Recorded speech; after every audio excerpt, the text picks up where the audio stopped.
የአስራት የበኩራት የጸጋ ልጆች የጻድቃን የሰማዕታት ወዳጆች እስከ ሞት ድረስ በወደደን በአንድ ልጁ በኢየሱስ ክርስቶስ ፍጹም ሰላም እንደምን አመሻችሁ? እንደምን ቆያችሁ? እንደምን ስለዚህ ሰዓት ደረሳችሁ? አቆይቶ ያገናኘን በቅድስናው አደባባይ ለምስጋና ስሙን ለመጥራት ቃሉን ለመስማት ለመንግስቱን ለመውረስ በቅድስናው አደባባይ የሰበሰበን የአባቶቻችን አምላክ ቅዱስ እግዚአብሔር ስሙ ለዘላለሙ የተመሰገነ ይሁን። እናትነትን ከድንግልና ድንግልናን ከእናትነት አስተባብራ ያዘች የመመኪያችን ዘውድ የንጽህናችን መሰረት ማምላክ ወላዲተ አምላክ ብለን ጠርተን የማናፍርባት ድንግል ማርያም ስሟ ለዘላለሙ የተመሰገነች ትሁን።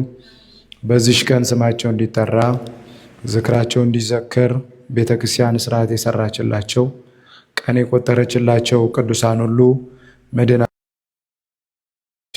መልካም ፈቃድ ጉባኤያችንን በጸሎት ጀምረናል። ለጉባኤያችን መክፈቻ የሚሆን ዝማሬ ዘምረን ወደ ዕለቱ የወንጌል ትምህርት ወደ ዕለቱ መርሃ ግብር ነው የምንሄደው። አምላከ ቅዱሳን እንድናመሰግነው የሁላችን አንደበት የሁላችን ልቦና ይክፈትልን።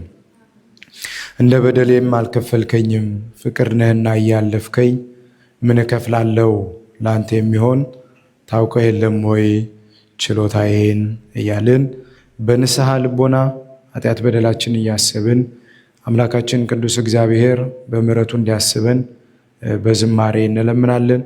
የሁላችን ልቦና እግዚአብሔር አምላክ ይክፈትልን። እንደ በደሌ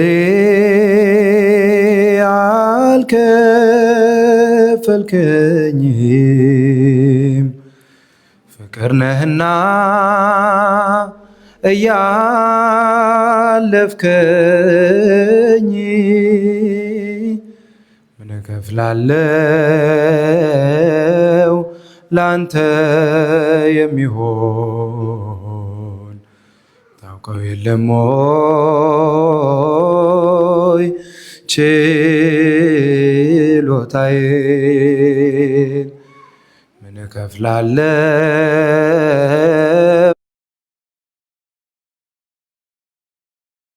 አንተ የሚሆን ችሎታዬን እንደ በደሌ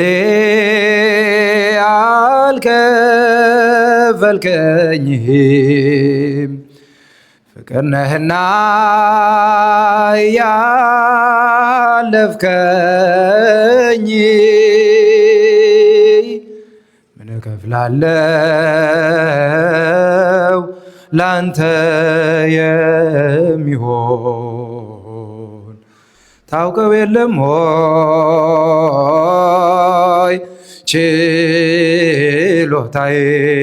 ችሎታዬን ምን እከፍላለሁ ላንተ የሚሆን ታውቀው የለም ሆይ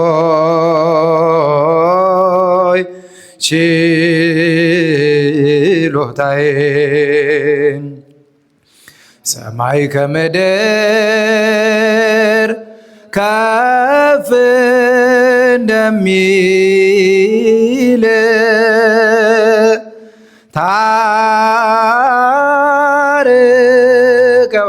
ታርቀዋለህ የኔን በደል እንደምትወደኝ አውቃለሁ እኔ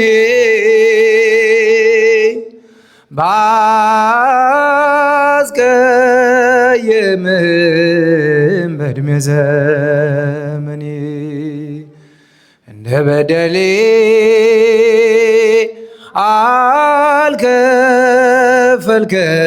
አልከፈልከኝም ፍቅር ነህና እያለፍከኝ ያለፍከኝ ምን እከፍላለሁ ላንተ የሚሆን ታውቀው የለም ሆይ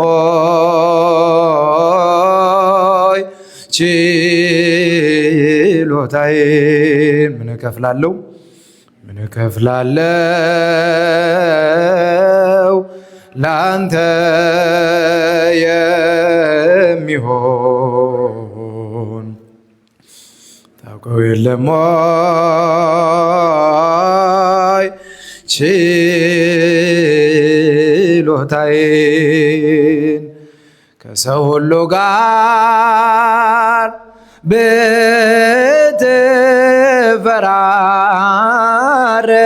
ብትፈራረድ የትኛው ቢሆን ጸድቆ የሚሄድ የዓለምን ኃጢአት ደም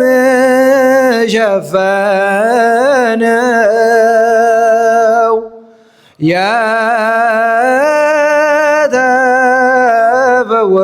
የተፈወስኩት እኔም በእርሱ ነው።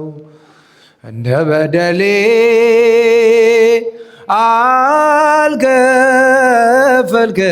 አልከፈልከኝም ፍቅር ነህና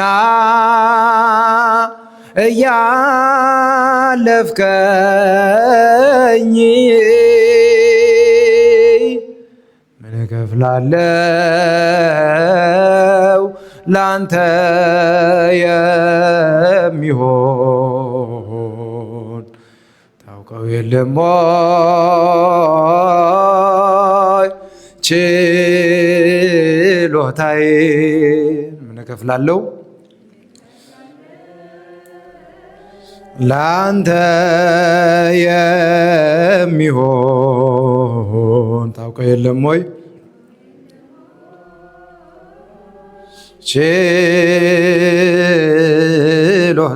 ችሎታዬን ዘመኔ እንደ ሳር መሆኑን አስብ እድሜ ታጥሯል በጊዜ ገደብ መልካም ሰርቼ እንዲያልፍ ወራቴ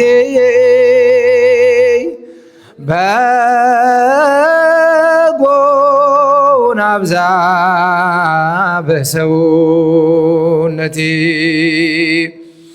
እንደ በደሌ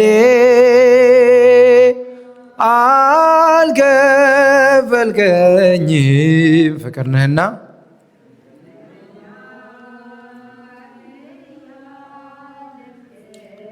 ምን እከፍላለሁ ላንተ የሚሆን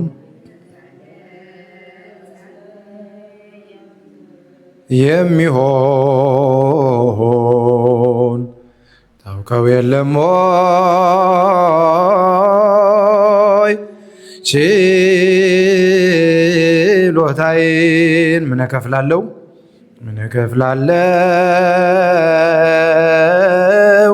ላንተ የሚሆን ታውቀው የለም ሆይ ችሎታዬን የልጅነቴን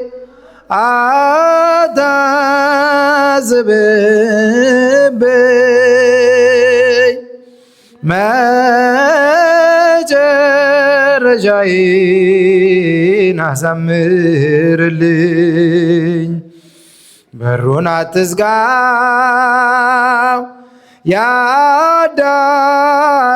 የአዳራሹን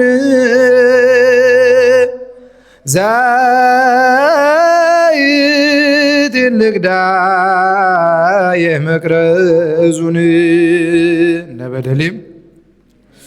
እንደ በደሌ አልከፈልከኝም ፍቅር ነህና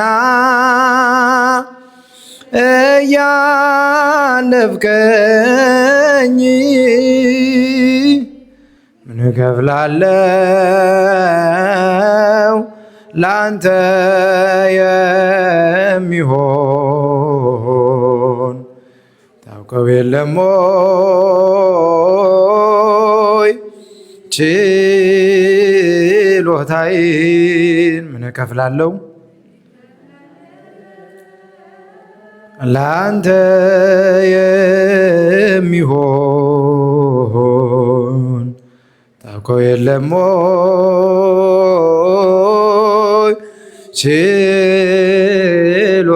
ችሎታዬን ከሰው ሁሉ ጋር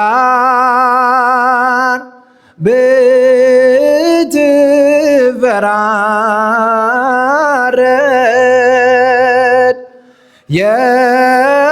የትኛው ቢሆን ጸድቆ የሚሄድ የዓለምን ኃጢአት ደም ሸፈነው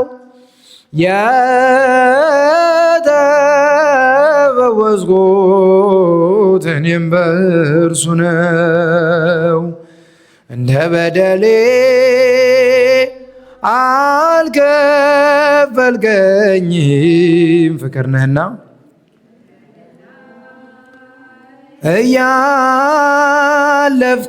እያለፍከኝ ምን እከፍላለሁ ላንተ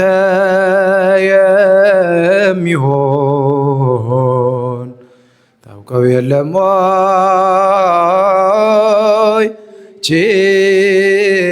ችሎታዬን ምን እከፍላለሁ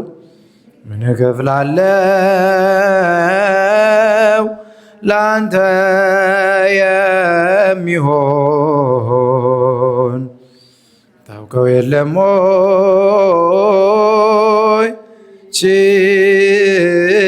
ችሎታዬን በቤተ መቅደስ ያሳደከኝ ለአፌ ጥበብን ያስተማርከኝ የልጅነት የአምላክ ወዴት አለ? በዚያ ዓለም ሐሳብ ክንዴ ዛለ። በቤተ መቅደስ ያሳደከኝ ለአፌ ያስተማርከኝ የልጅነት የአምላክ ወዴት አለ? በዚያ ዓለም ሐሳብ ክንዴ ዛለ። በቤተ መቅደስ ያሳደከኝ ለአፌ ጥበብን ያስተማርከኝ የልጅነት የአምላክ ወዴት አለ? በዚያ ዓለም ሐሳብ ክንዴ ዛለ። ያሸዋ ላይ ሕንፃ ሆኗል ቤቴ ያረገርጋል መሰረቴ ጠላት ሰልጥኖብኝ ደክም ያለው ዛሬ ብቻዬን ቀርቻለው። በቤተ መቅደስ ያሳደከኝ ለአፌ ጥበብን ያስተማርከኝ የልጅነት የአምላክ ወዴት አለ? በዚያ ዓለም ሐሳብ ክንዴ ዛለ። በቤተ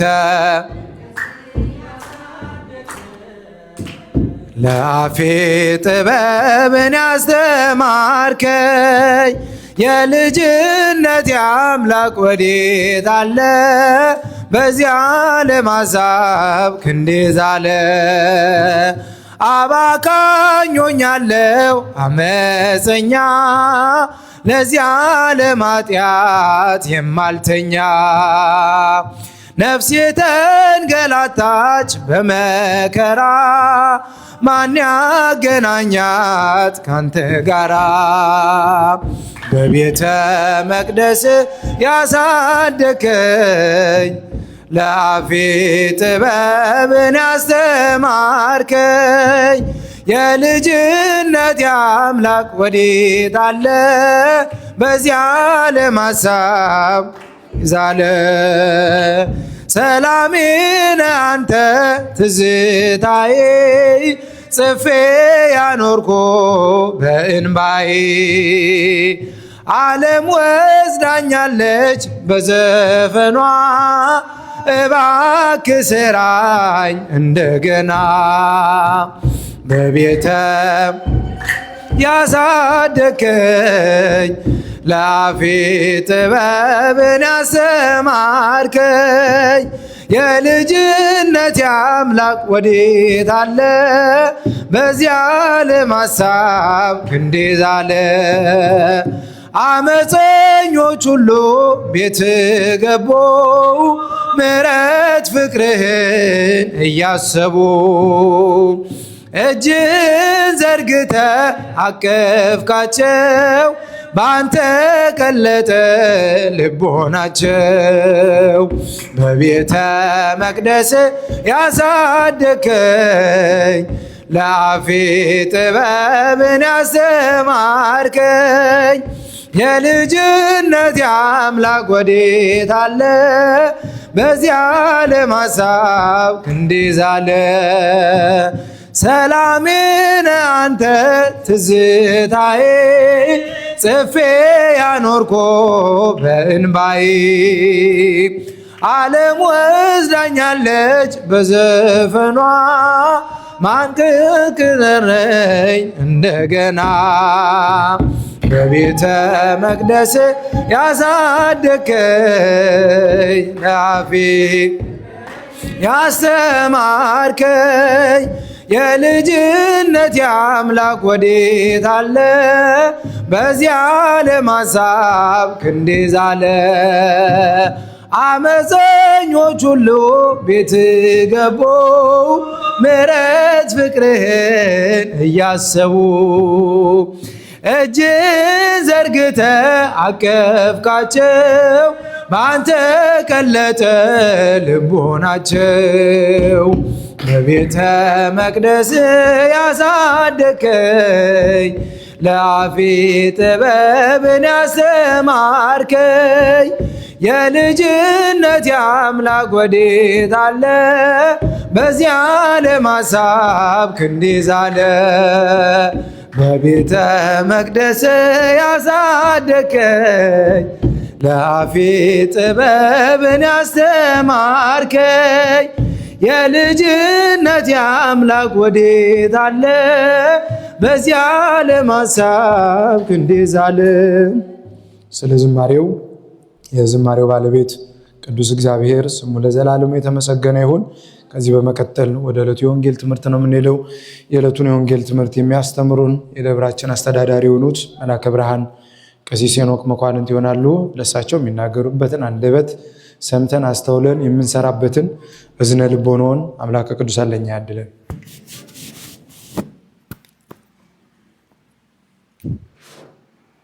በስመ አብ ወወልድ ወመንፈስ ቅዱስ አሐዱ አምላክ አሜን። ክቡር መምህራችን መምህር ኤልያስ ወርቅነህ የዚህ የደብራችን ስብከተ ወንጌል ኃላፊ፣ ክቡር ወንድማችን ሊቀ ዲያቆናት ዘማሪ ባህራን የዚህ የደብራችን ሊቀ ዲያቆን፣ ክቡራን እግዚአብሔር የሚወዳቸው እናንተም የምትወዱት ወንድሞቻችን እንዲሁም እህቶቻችን ሕፃናትም ጭምር በኃያሉ በገናናው በልዑል እግዚአብሔር ፍጹም ሰላም ከሁሉም ይልቅ ሰላምታ ይቀድማልና ሰላም እላችኋለሁ። እንደምን ዋላችሁ? አሜን። አምላካችን በቸርነቱ ወደዚህ ወደ ቅዱሱ ስፍራ የሰበሰበን በረከት እንድናገኝ ያደለን የአባቶቻችን አምላክ ልዑለ ባሕርይ እግዚአብሔር ስሙ የተመሰገነ ይሁን። እንዲሁም ልጅ ተጠርቶ እናት አትቀርምና እናታችን ንጽሕተ ንጹሐን ድንግል ማርያም ለፍጥረታት ሁሉ መድኃኒት የተሰጠች በሔዋን የተዘጋው በር በእርሷ የተከፈተልን አማላጃችን ድንግል ማርያም ዛሬም ዘወትርም ልጇ በፈጠረው ፍጥረታት ሁሉ ስሟ ለዘላለም የከበረችና የተመሰገነች ትሆንልን። እንግዲህ እስከዚህ ሰዓት በጸሎትና በዝማሬ እግዚአብሔርን እያገለገልን ቆይተናል። ለተወሰነ ደቂቃ የዕለቱን ወንጌል እንማማራለን። የሚያስተምረን ማን ነው? ቅዱስ እግዚአብሔር እንዲያስተምረን መልካም ፈቃድ ይሁንልን። ለዕለቱ የምንማማርበት የትምህርት የሚሆንን የማቴዎስ ወንጌል ምዕራፍ 12 ከቁጥር 37 ያለው ኃይለ ቃል ነው የሚሆነው። እርሱም እንዲህ ይላል፣ እምቃልከ ትጸድቅ ወእምቃልከ ትትኬነን። ከቃልህ አነጋገር የተነሳ ትጸድቃለህ፣ ከቃልህም አነጋገር የተነሳ ትኮንናለህ የሚል ይሆናል ማለት ነው። ይህንን ኃይለ ቃል እንግዲህ በዚህ ወንጌል ላይ የተናገረው የሁላችን ጌታ መድኃኔዓለም የተናገረው ቃል ነው። ይህንን ደግሞ ዘግቦ ጽፎ ያስቀመጠልን ከአራቱ ወንጌላውያን አንዱ የሆነው ማቴዎስ ነው። ይህንን ቃል የተነገረላቸው ለማናቸው ስንል ለፈሪሳውያን የተነገረ ቃል ነው።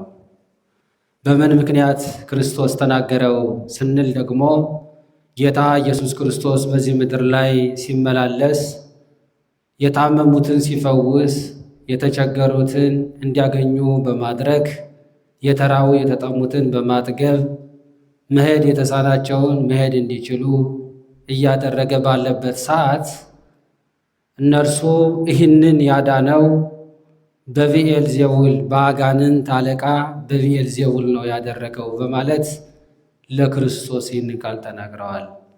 ይህንን ቃል ከመናገራቸው የተነሳ ክርስቶስ ደግሞ ከቃልህ አነጋገር የተነሳ ትጸድቃለህ፣ ከቃልህ አነጋገር የተነሳ ደግሞ ትኮነናለህ። እናንተ በዚህ የተናገራችሁት ቃል ስህተት ስለሆነ ሐሰት ስለሆነ ትኮነናላችሁ። እኔ በአጋንንት አለቃ አይደለም ሰይጣንን ያወጣሁት፣ በሰይጣን ተይዘው በጨለማ ውስጥ ያሉትን ያወጣሁት በአጋንንት አለቃ አይደለም። እኔ በአጋንንት አለቃ የማወጣ በብዔልዜቡል የማወጣ ከሆነ ልጆቻቸው ሐዋርያት አጋንንትን በምን ያወጣሉ? በእኔ ስም ነው እንጂ።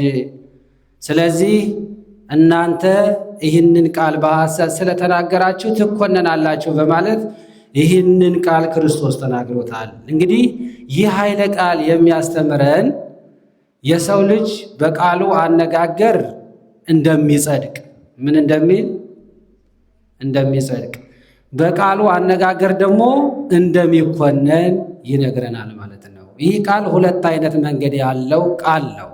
ሰው በአንደበቱ ሁለት ሰይፍ አለው። አንደኛው የሚጸድቅበት፣ ሁለተኛው የሚኮነንበት አለው ማለት ነው። ስለዚህ እግዚአብሔር የሰው ልጅ ሲሰራው መልካም ስራ እንዲሰራ በአንደበቱም ጥሩ ነገር እንዲናገርበት ነው። ለሰሎሞን ጥበብን እግዚአብሔር ገልጾለታል። ሲገልጽለት ምንድን ነው ያለው? ሁሉን ነገር ጥበቡን በሙሉ ከገለጸለት በኋላ ሊያውቀው ጥበቡን ሰጥቶታል። ነገር ግን የሚያጸድቅና የማያጸድቅ መሆኑን እንዲለይና ክፉ የሆነውን ነገር ሁሉ እንዳይጠቀምበት ነግሮታል። ክፉ የሆነውን ነገር ከተጠቀመ ይኮነናል ማለት ነው። ነገር ግን እንዲያውቅ አድርጎታል። የሰው ልጅ ደግሞ ጥሩውን በአንደበቱ እንዲናገር ክፉንም በአንደበቱ እንዲናገር እግዚአብሔር አድርጓል። ነገር ግን ክፉውን እንዳይናገር ግን እግዚአብሔር ነግሯል ለሰው ልጆች ማለት ነው። ስለዚህ ይህ አንደበት በአንደበታችን የምንኮነንበትና የምንጸድቅበት መሆኑን ይህ ኃይለ ቃል ያስተምረናል። ኢዮብ ሲናገር ምን ይላል? መጠንከ እምቃለ አፉከ የሚል ኃይለ ቃል ይናገራል። አንተ የምትናገረውን ነገር መለካት የምትችለው በአፍህ ነው፣ በአንደበትህ ነው ይላል። ለጥሩ ነገር መለያ፣ ለክፉ ነገር መለያ አንደበት ይለያል ማለት ነው። ይሄ ያጸይፋል፣ ይሄ መልካም ነው ብሎ ለይቶ እንዲናገር መጠንከ እምቃለ አፉከ ብሎ ኢዮብ ይናገራል። ሰሎሞን ሲናገር ደግሞ ሕይወት ወሞት ውስተ እደ ልሳን ይለዋል። ሞትም ሕይወትም በአንደበት ነው ይላል። ሰው ባነጋገሩ እስከ ሞት ሊደርስ ይችላል። ሰው ባነጋገሩ ደግሞ ይጸድቃል፣ ይከብራል ማለት ነው። እግዚአብሔር ያከብረዋል፣ እግዚአብሔር ከፍ ያደርገዋል። እንግዲህ በዚህ ቃል ላይ መልካም የተናገሩ ሰዎች እንዴት ብለው በእግዚአብሔር ዘንድ እንደከበሩ፣ መልካም ያልተናገሩ ሰዎች ደግሞ በአንደበታቸው እንዴት እንደተኮነኑ የሚገልጽ ኃይለ ቃል ነው። በዚህ ላይ የማቴዎስ ወንጌል የሉቃስ ወንጌል ምዕራፍ 19 ላይ ስትመለከቱት ካነጋገር የተነሳ ይፈረድብሃል የሚል ኃይለ ቃል አለ። ከምን የተነሳ ይላል? ካነጋገር የተነሳ። ይህንን ያለው ክርስቶስ አምላካችን መድኃኒታችን ለሶስቱ አገልጋዮች የሚያስፈልጋቸውን ገንዘብ ሰጥቶ እንደየመጠናቸው ሰጥቶ ነግዱበት፣ ውጡና ወረዱ፣ ሰርታቸው አትርፉበት ብሎ መክሊት ሰጥቷቸው ከሄደ በኋላ ሁለቱ የተሰጣቸውን ወጥተው ወርደው አትርፈው አመጡ። አንዱን ገብርኄር ብሎ አንዱን ደግሞ ገብረ ምእመን ብሎ መልካም የሆነ ስም ሰጥቷቸው አመስግኗቸው ወደ ተቀደሰ ቦታ እንዲሄዱ እግዚአብሔር ሲናገር እንመለከተዋለን።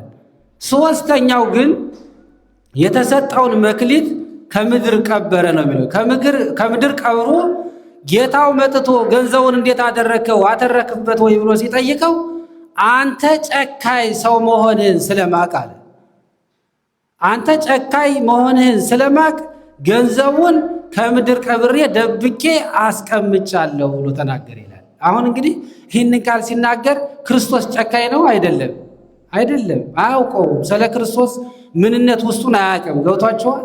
በማያውቀው መልኩ ክርስቶስ ርኅሩህ አምላክ መሆኑን ደግ አምላክ መሆኑን ትቶ ግን የማያውቀውን ነገር ለማስማማት አንተ ጨካኝ መሆንን ስለማቅ ሸሽጊያ ኖሬዋለሁ ብሎ ሲያመጣ እናያለን ማለት ነው። በዚህን አነጋገሩ ክርስቶስ ምን አለ? በአነጋገርህ እፈርድብሃለሁ ትኮነናለህ አለው። ሰው በአንደበቱ አነጋገር እንዴት እንደሚኮነን እግዚአብሔር እንዴት ኩነኔ እንደሚያደርግበት ይህንን መመልከት እንችላለን ወገኖች። ስለዚህ ክርስቶስ መሐሪ ቸር መሆኑን የሰውን ነገር አውቆ መናገር እንደሚገባ ይህ የአንደበት ኃጢአት እንዴት እንደሆነ የሚያስተምረን ኃይለ ቃል ነው። ሌላው አሁንም እንደዚሁ አይነት የማቴዎስ ወንጌል ምዕራፍ 26 ላይ ስንመለከት ምን ይላል? ቅዱስ ጴጥሮስ ጌታ ኢየሱስ ክርስቶስን በአደባባይ ጌታ ሊሰቅሉት አይሁድ በሚነጋገሩበት ሰዓት በአካባቢው ቆመው የነበሩ ሰዎች አንተም የገሊላው ኢየሱስ ክርስቶስን ቤተሰብ ትመስላለህ ከሱ ጋር ነህ ብለው ሲናገሩ የምትሉትን አላውቅም አለ። ምን አላልኳቸው? የምትሉትን አላውቅም አለ። በአንደበቱ ማለት ነው። ግን እኮ ከክርስቶስ ጋር ነበረ። ከክርስቶስ ጋር አብሮ ነበረ። ሐዋርያ ነው፣ አብሮን የነበረ። እንዲያውም መጀመሪያ ትወደኛለህ በሚባል ሰዓት እወድሃለሁ ብሎ የተናገረው ቅዱስ ጴጥሮስ ነው። በዚህ ሰዓት ግን የምትሉትን አላውቅም አለ። በአንደበቱ ማለት ነው። በአንደበቱ ስለተናገረ ኃጢአት ሆኖበታል፣ ተኮንኗል። በዛን ሰዓት ግን እንደገና ተመልሶ ምን አለ? ከሁሉ ይልቅ እወድሃለሁ ብዬ ከሁሉ አስቀድሜ ደግሞ ካድኩ በማለት አለቀሰ። ክደቱን አምኖ አለቀሰ። አንደበቱ የተናገረው ክፉ በመሆኑ ይቅር በለኝ ጌታዬ ብሎ አለቀሰ። እግዚአብሔር ግን ንስሐውን ተቀብሎ ኃጢአቱን ይቅር ብሎታል ወገኖች። ይህ አንደበት አነጋገር ኃጢአት መሆኑን በዚሁ ያስተምረናል ማለት ነው። ሌላው የማቴዎስ ወንጌል አሁንም 15 ላይ ስንመለከት የሚነግረን ኃይለ ቃል አለ። የሰው ልጅ የሚኮነነው ከአፍ ምን በሚለው ነው? በሚወጣው ይላል። ይህ ማለት የሰው ልጅ ከአፍ ወደ ውስጥ የሚገባ ነገር በእዳሪ ይወጣል፣ በመሬት ላይ መሬት ይሸከመዋል ይላል። መሬት መቼም ሁሉን ቻይ ነው። መሬት ማለት ሁሉን የሚችል ሁሉን ነገር ችሎ የሚኖር ነው እና ሁሉ በምድር ላይ ይቻላል ይላል። ከአንደበት የሚወጣው ግን ሰውን የሚያረክሰው እሱ ነው። ለምንድን ነው ካላችሁ ከልብ መንጭቶ የሚወጣ ስለሆነ፣ ከልብ መንጭቶ ስለሚወጣ ሰውን ያረክሰዋል ይላል።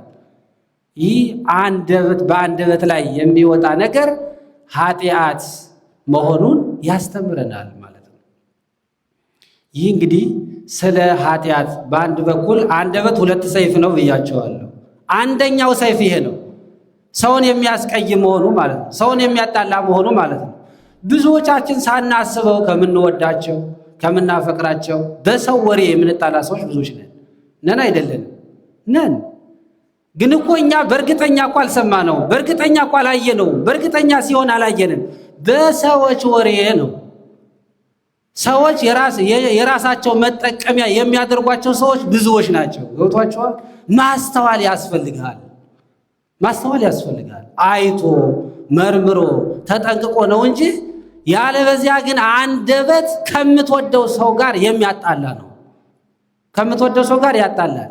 ቁጣ ያመጣል፣ ማፌዝ ያመጣል፣ መጥላላት ያመጣል። እነዚህ ሁሉ ነገሮች ያመጣል ማለት ነው እና አንደበታችን መጠንቀቅ ያስፈልጋል። ሲም እግዚኦ አቃቤ ለአፉየ ወማይጾ ዛቅም ለከናፍሬ ብሎ ቅዱስ ዳዊት ይናገረዋል። ጌታዬ አምላኬ ሆይ ለአንደበቴ ዘበኛን አቆምልኝ ይላል። ጠባቂ አቆምልኝ ብሎ የሚናገረው ለዛ ነው እና በጸሎታችን እንዲህ ስናስብ እግዚአብሔር ክፉ ነገር እንዳንናገር ይጠብቀናል ማለት ነውና ክፉ ነገር እንዳንናገር እግዚአብሔር ይጠብቀን።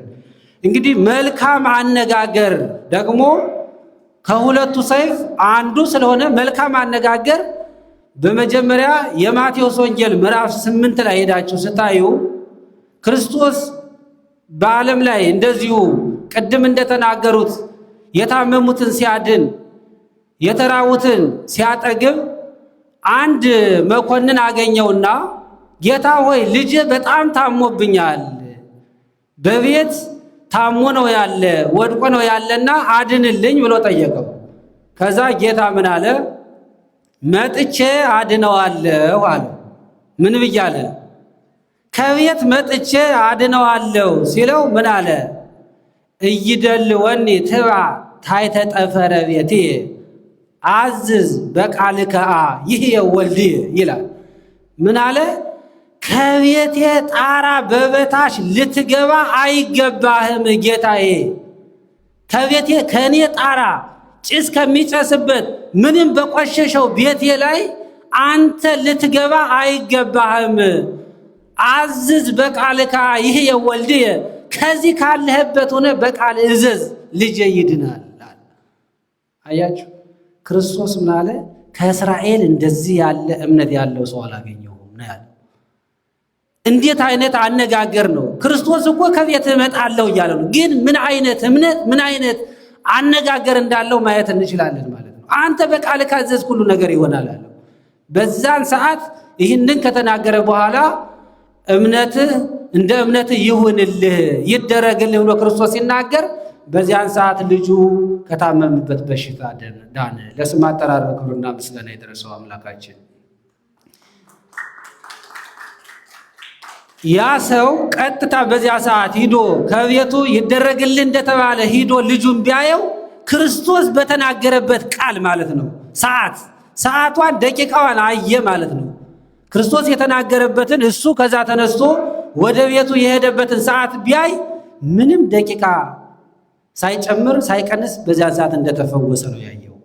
ሰውየው እንኳን እስኪደርስ አልቆየም። ቃሉ ገና ክርስቶስ ይደረግልህ ሲለው ልጁ ድኗል፣ ተፈውሷል። እና እንዲህ አይነት አነጋገር አንተ ከቤቴ በታች ከቤቴ ጣራ ልትገባ አይገባህም፣ አንተ ዘዝ፣ አንተ ያዘዝከው ሁሉ ነገር ይሆናል።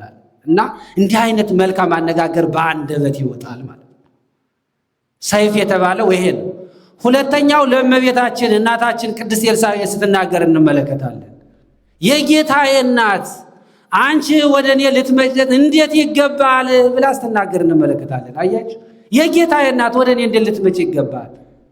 ግን እኮ እናታችን በዚያን ሰዓት የ15 ዓመት ዕድሜ ናት። ኤልሳቤጥ ግን በጣም ትልቅ ነች። እኔ ትልቅ ነኝ አላለችም። ዕድሜዬ ትልቅ ነው፣ አንቺ ግን ልጅ ነሽ፣ መምጣት ይገባሻል አይደለም ያለችው። የጌታዬ እናት አንቺ ወደ እኔ ልትመጭ እንዴት ይሆናል የሚል ቃል ነው የተናገረችው። እንዲህ አይነት አነጋገር የመንፈስ ቅዱስ አነጋገር አለ ማለት ነው።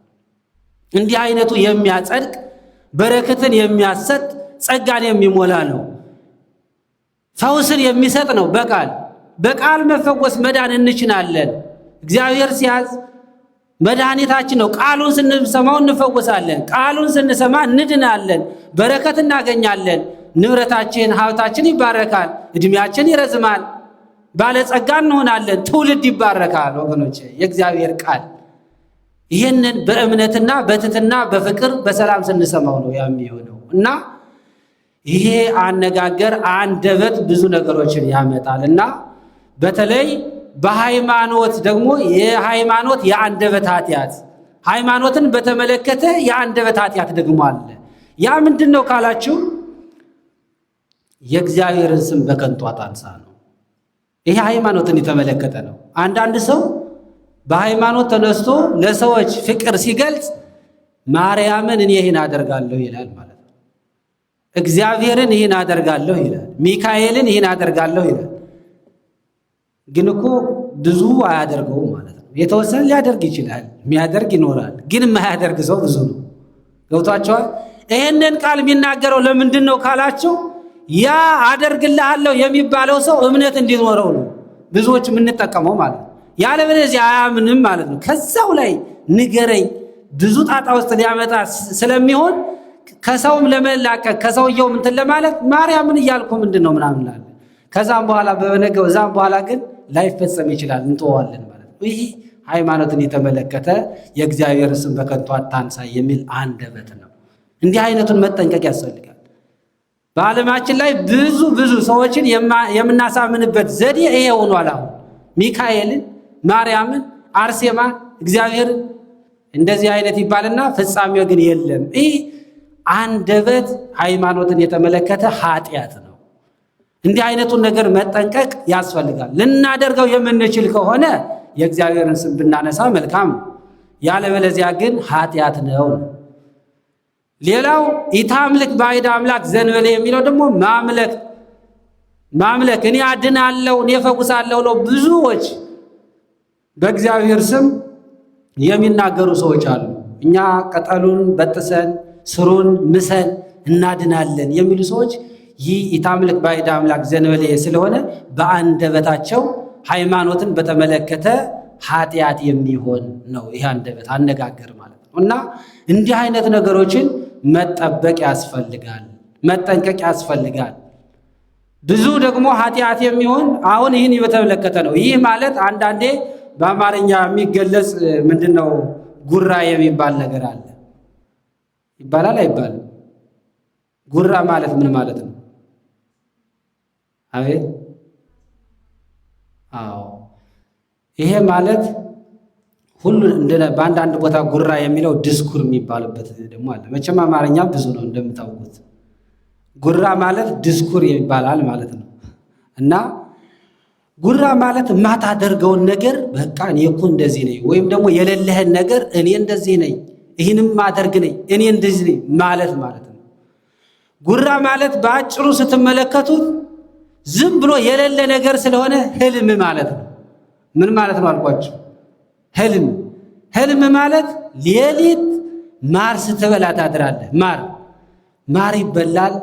በጣም ምን የመሰለ ምግብ ቀርቦ ትበላላችሁ በህልማችሁ። ከዛ በህልማችሁ በልታችሁ ይሄ ምግብ እንዴት እንዲህ ሊሆን ቻለ እያላችሁ ሳለ ብልን ስትሉ ምን ይሆናል? የለም ማለት ነው። ጉራ ማለት ይሄ ነው። ሰዎች ብዙ አቅጣጫ እኔ ይህን አደርገዋለሁ እንደዚህ ነው ምን ይላሉ። ለዚያ ሰው ነው ያነ ሰው ደግሞ ይደረጋል ብሎ ፍጹም እምነት ጥሎ ይሆናል ብሎ በቃ ስራ ላይ እንዳለ ምናምን ይላል። ዜሮ ነው። የለም ግን ተግባር ላይ የለም። ይህ ማለት ጉራ ከሚለው ድስኩር የሚለው ነገር ነው። እንዲህ አይነቱ ነገር ደግሞ ምንድነው? የአንደበት ኃጢአት ነው ማለት ነው።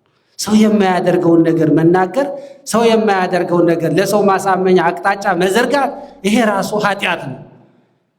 ይህ የአንደበት ኃጢአት ነው። ስለዚህ መልካም የምናደርገውን ነገር እንድንናገር፣ እውነቱን ነገር እንድንናገር ቢቻል ደግሞ ምንም እንኳን ቢሆን አንደበት ክፉ ነገር ከመናገር አይቶ ማለፍ፣ ሰምቶ መቻል። ይህን ነው እግዚአብሔር የሚወደው።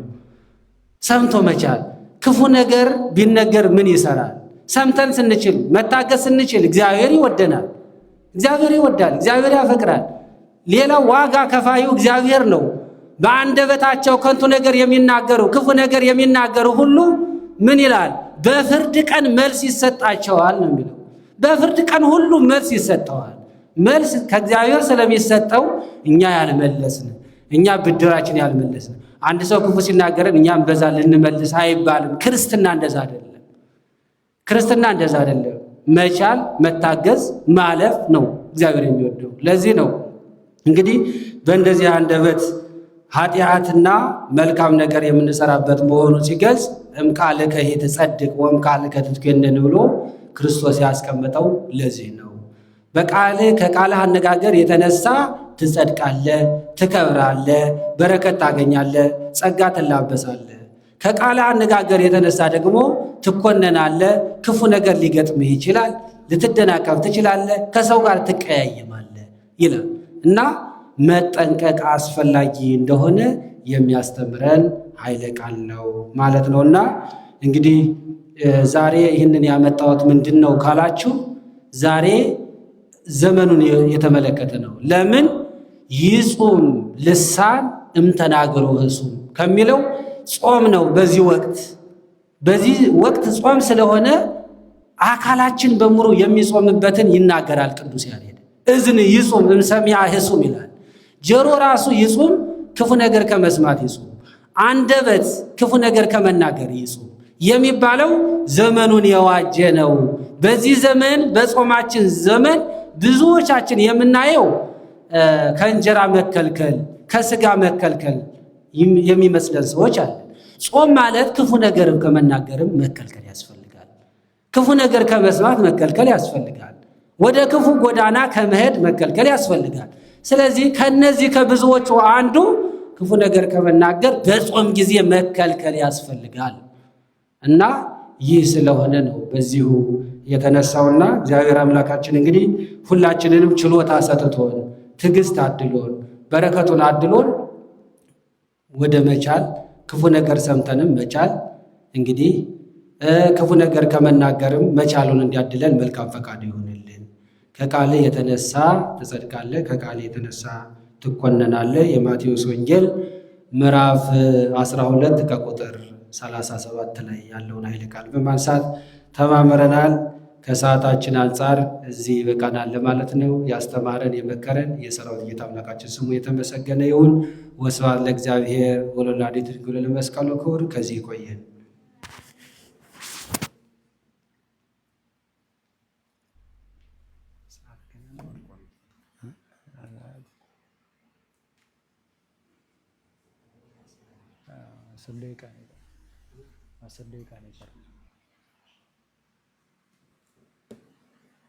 ያስተማረን የመከረን አምላካችን እግዚአብሔር ስሙ ለዘላለም የተመሰገነ ይሁን። ስሙ ለዘላለም የተመሰገነ ይሁን። እስከ ዳር የትምህርቱ ርዕስ ምንድን ነው?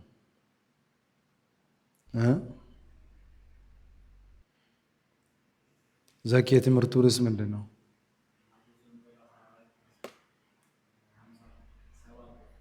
እሺ ርዕሱን ነው ያልኩት።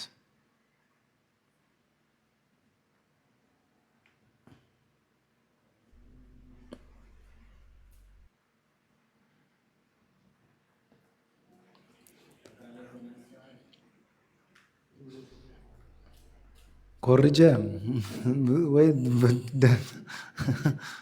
እስከ ዳር ምንድን ነው አልሽ?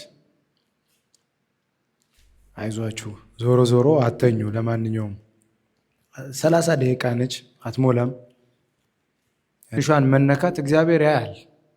በእውነቱ እግዚአብሔር የትንሿን መጸጸት የትንሿን መነካት የሚቆጥር አምላክ ነው። ለምንድን? እኛን የሚያድንበትን እኛን ይቅር የሚልበትን ምክንያት የሚፈልግ አምላክ ነውና ማለት ነው። እና አምላካችን ቅዱስ እግዚአብሔር ልቦናችንን ሰብስቦ ሕይወት የሚሆን ቃሉን ሰብተን በንስሐ እንድንመላለስ ሁላችንንም ይርዳን። እምቃልከ ትጸድቅ ወእምቃልከ ትትኮነን። ከቃል የተነሳ ምን ትላለህ? ከቃልም የተነሳ ምን ትላለህ?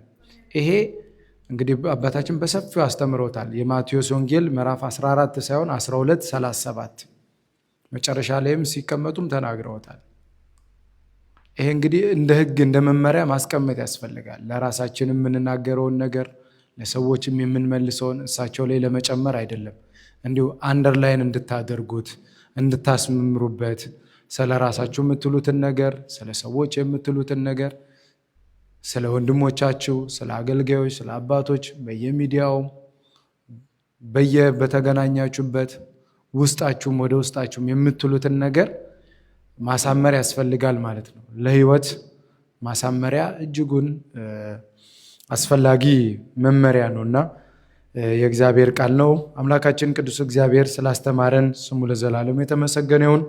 ላስተማሩን ለመከረውን ለመምህራችን ለመልአከ ብርሃን ቀሲስ ሄኖክ መኳንንት ቃለ ሕይወትን ያሰማልን፣ ቃለ ሕይወትን ያሰማልን። በላይ በሰማይ የሕይወትን ቃል ሰምተን ከቅዱሳኑ ጋር ነጩን ልብስ ለብሰን ለዘላለሙ ያለ መከራ በደስታ እንድንኖር አምላካችን ቅዱስ እግዚአብሔር ሁላችንን የሚርዳን። ከነገ በኋላ ባለው ቀን የቅዳሜ ስሙ ለዘላለሙ የተመሰገነ ይሁን። ለመጨረሻ ጊዜ ቆመን ዘምረን ጉባኤያችንን በጸሎት እንጨርሳለን። ባክኛለሁና በሥጋ ፈተና የዚህ ዓለም ሐዘን ጫፍ የለውምና ፈጥነሽ ወደ እኔ ነይ ከትንሿ ቤቴ አስታርቂኝም አምላክ ድንግል እመቤቴ። ባክኛለሁና በሥጋ ፈተና የዚህ ዓለም ሐዘን ጫፍ የለውምና ፈጥነሽ ወደ እኔ ነይ ከትንሿ ቤቴ አማግኜም አምላክ እመቤቴ። ባክኛለሁና በሥጋ ፈተና የዚህ ዓለም ሐዘን ጫፍ የለውምና ፈጥነሽ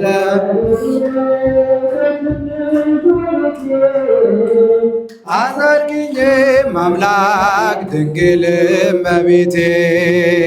ባህሩ ትልቅ ነው ድንግል እመቤቴ፣ ትንሽ ናት መርከቤ ድንግል እመቤቴ። ትንሽ ናት መርከቤ ድንግል እመቤቴ፣ የመንገዴ መሪ ድንግል እመቤቴ። አንቺው ነሽ ወደቤ ድንግል እመቤቴ፣ አንቺው ነሽ ወደቤ ድንግል ባክኛለሁና በሥጋ ፈተና ጫፍ የለውምና ፈጥነሽ ወደ እኔ ከትንሿ ቤቴ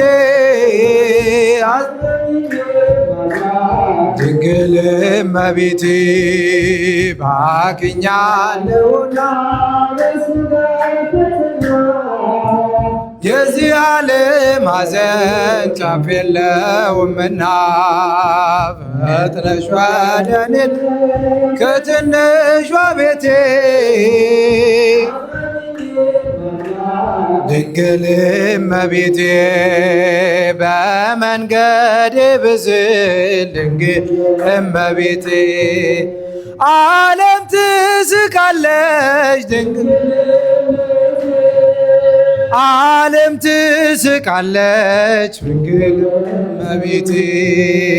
መመኪያ እናቱ ድንግል እመቤቴ፣ ወዴት ነች እያለች ድንግል እመቤቴ፣ ወዴት ነች እያለች ድንግል እመቤቴ። ባክኛለሁ ባክኛለሁ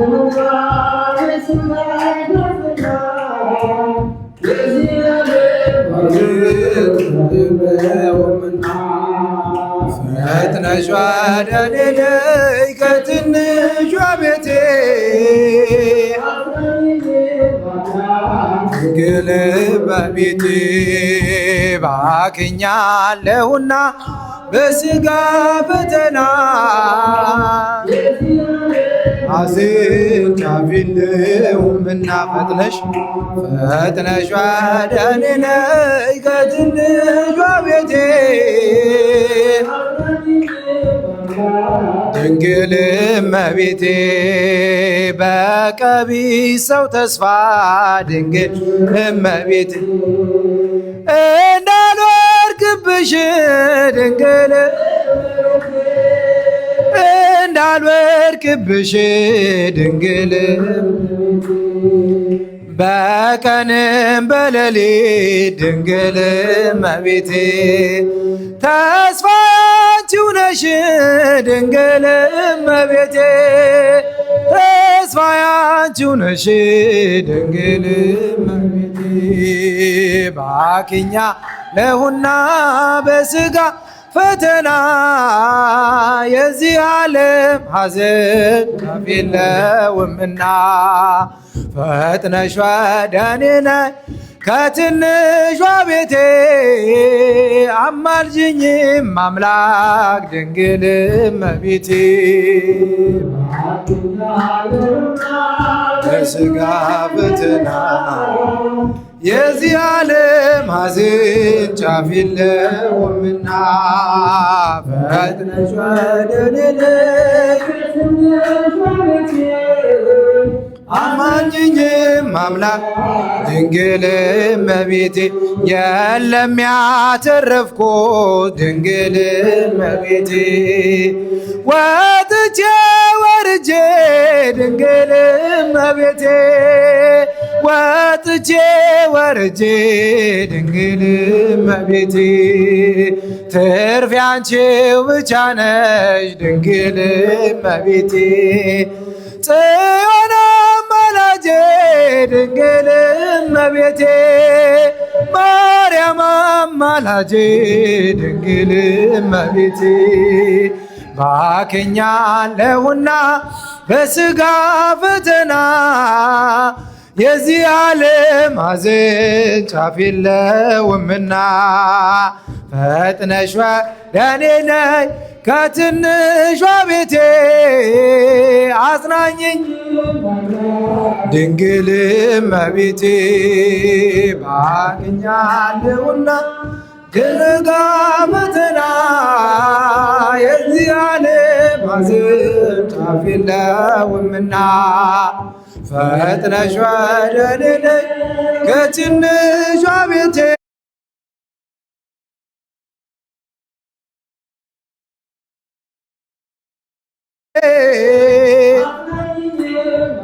ድንግል እመቤቴ መንገዴ ብዝል ድንግል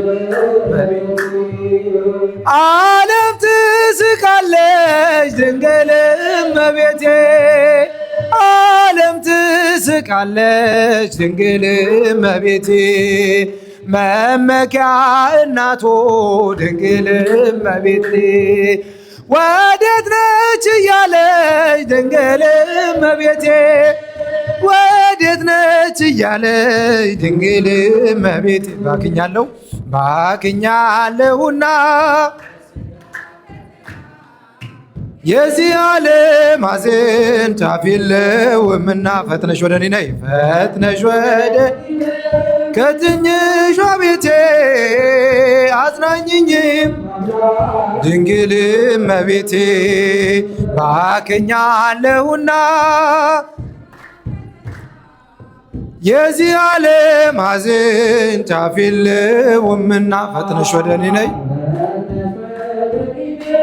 ከትንሿ ቤቴ አጽናኝኝ አምላክ ድንግል እመቤቴ የለም ያተረፍኩት ድንግል እመቤቴ ወጥቼ ወርጄ ድንግል እመቤቴ ወጥቼ ወርጄ ድንግል እመቤቴ ትርፌ አንቺው ብቻ ነሽ ድንግል እመቤቴ ጽዮን አማላጄ ድንግል እመቤቴ ማርያም አማላጄ ድንግል እመቤቴ ባክኛለሁና በሥጋ ፈተና የዚህ ዓለም ሐዘን ጫፍ የለውምና ፈጥነሽ ቤቴ አጽናኝኝም አምላክ ድንግል እመቤቴ ባክኛለሁና በሥጋ ፈተና የዚህ ዓለም ሐዘን ጫፍ የለውምና ፈጥነሽ ወደ እኔ ነይ ከትንሿ ቤቴ አጽናኝኝም አምላክ ድንግል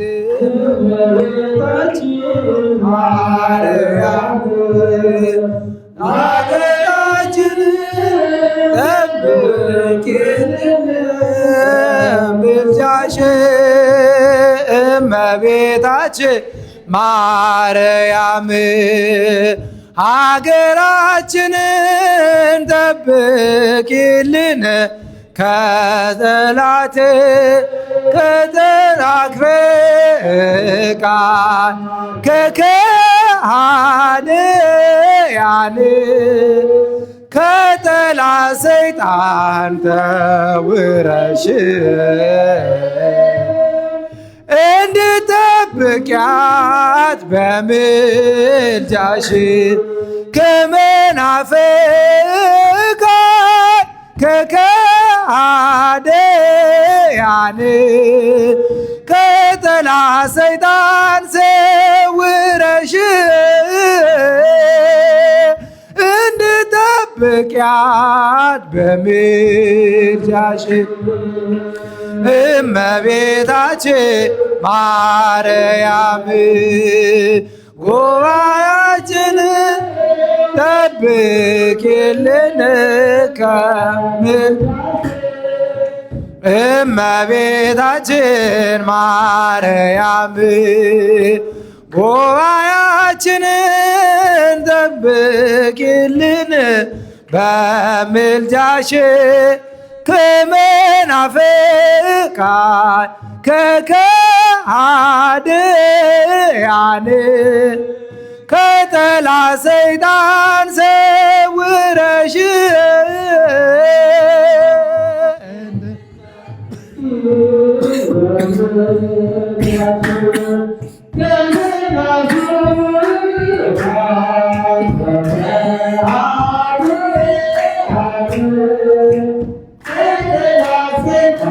ሰውረሽ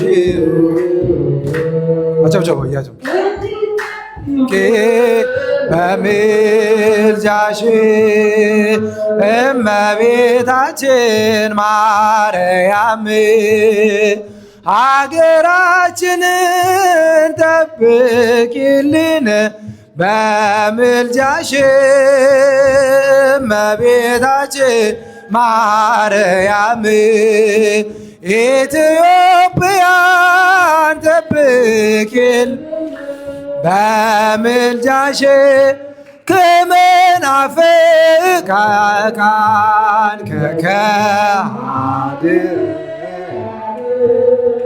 ከጠላት ሰይጣን ሰውረሽ እንድጠብቂን በምልጃሽ ከመናፍቃን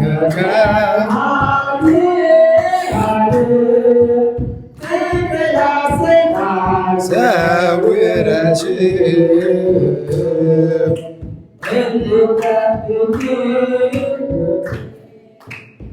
ስለ ዝማሬው የዝማሬው ባለቤት ቅዱስ እግዚአብሔር ስሙ ለዘላለሙ የተመሰገነ ይሁን። ስለነበረን ሰዓት ሁሉ የእግዚአብሔር ስሙ ለዘላለሙ የተመሰገነ ይሁን። የአባልነት